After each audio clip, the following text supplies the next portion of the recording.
Today we're going to be talking about food allergies and how does that impact your life. If you have to think about what restaurant do you go to, what resorts can you check into, coming up.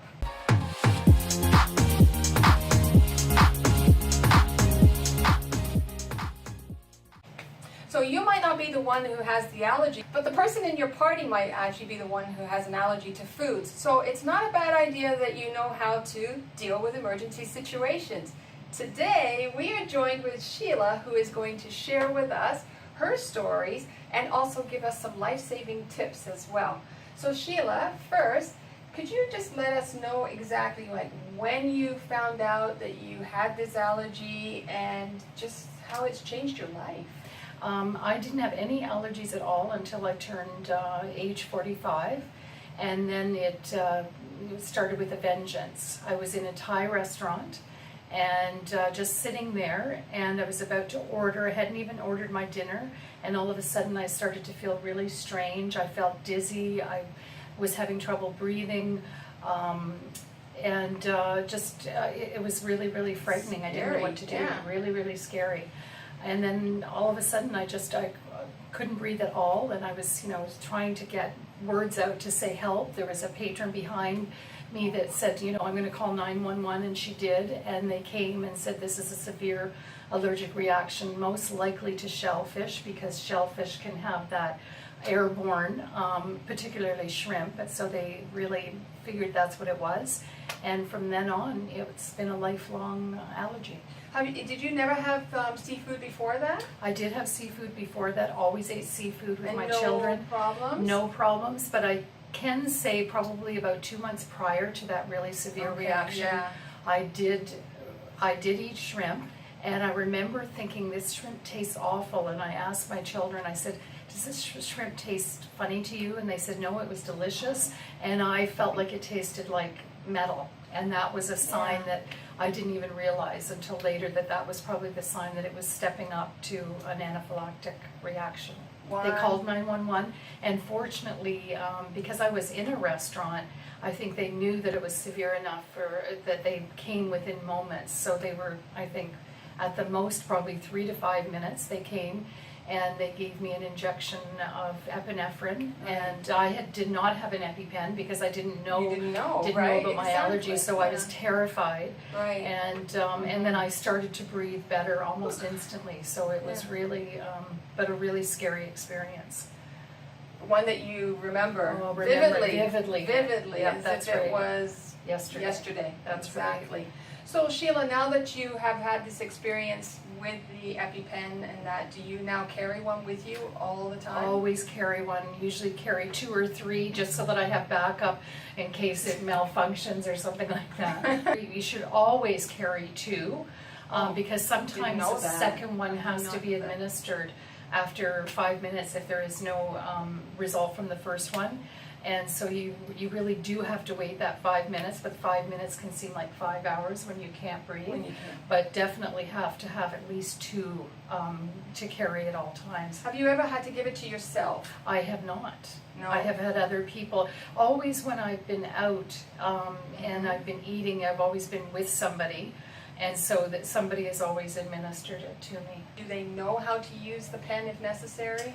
All the people that I know that are in my close, circle of friends and family, they all know how to use the Epi-pen. And if they didn't know, then I would, instruct them how to do it. And of course, it's really easy to identify. It usually has a plastic container over it, but there's a cap, there's a blue cap, and then there's the yellow cap at the other end. So, well, it's actually orange. An orange color, and it's, it's orange to the thigh and blue to the sky, which a lot of children know about as well. Right, yeah, I see the commercials all the time. That's right, and it's so easy. I mean, you can just look at it and know what to do. You just remove the cap and you just fire it in, and it can go right through clothing.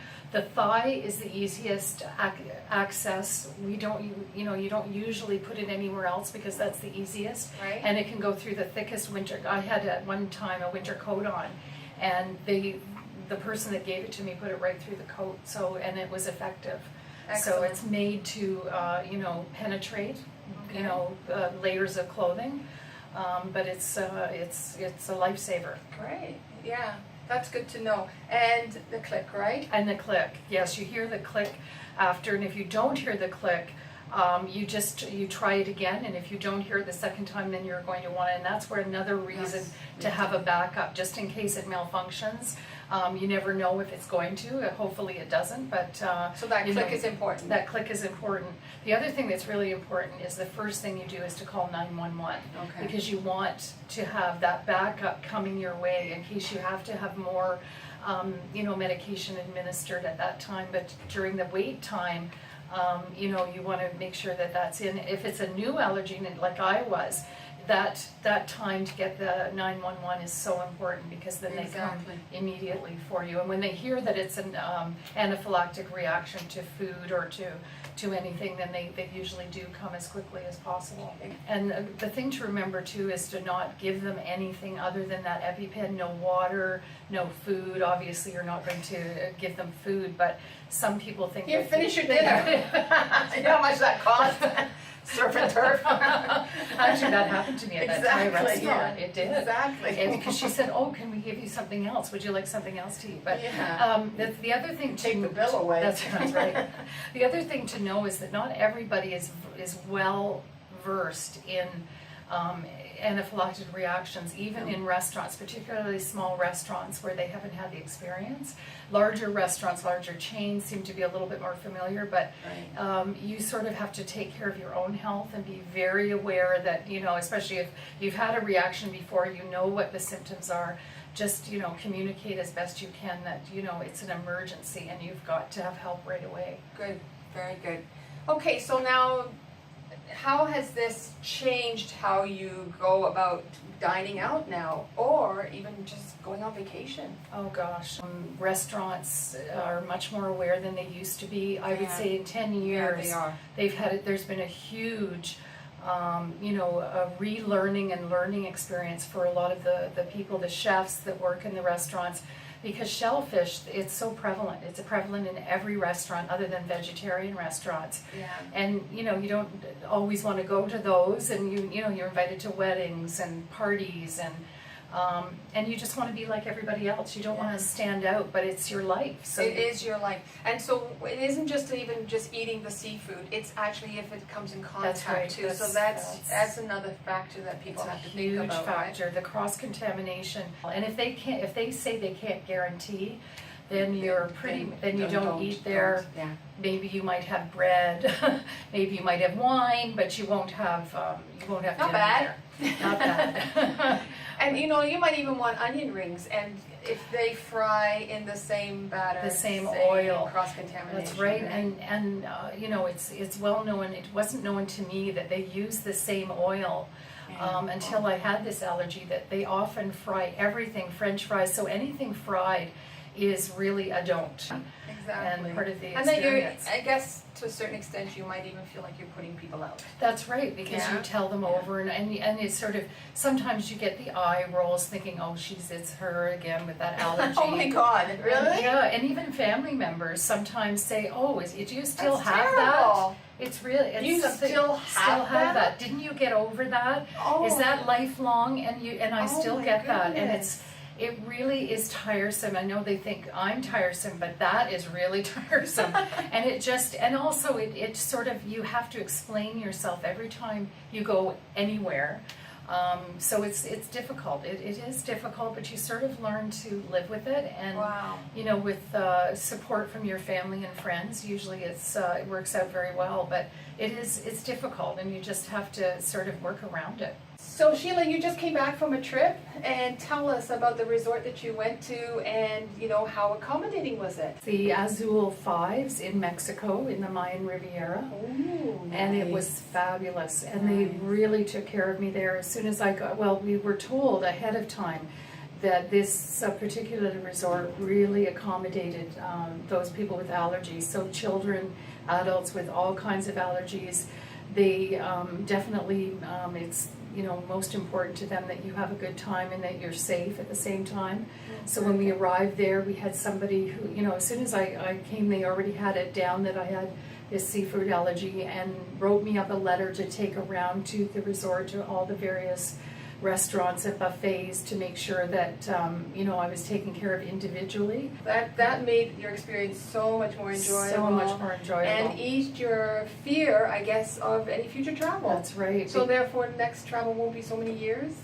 No, I hope not. No? I'm really Or leave next month? I think I would love to leave next month, and I think I've got the bug. I didn't want to leave. Yeah. Well, thank you so much, Sheila, You're for so- being here with us and explaining. That was awesome. Like, you just went through it and let everybody know.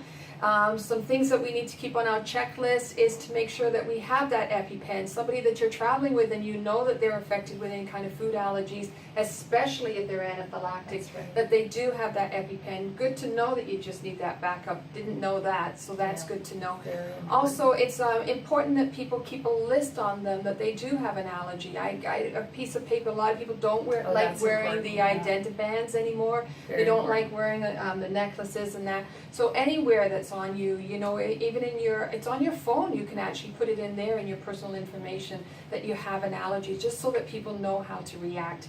That's good. And also, if you're out with anybody, just let them know how to use that pen as well. Okay, so thank you so much. You're welcome. Definitely, if you have any questions or have any comments, please list those in down below. We would be more than happy to answer those. And thank you so much for being here.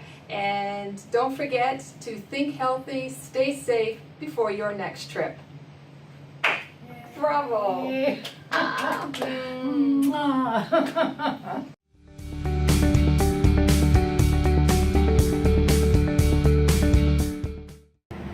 With epinephrine that is going to counteract. I just couldn't remember, did I turn it on? No, that'll be.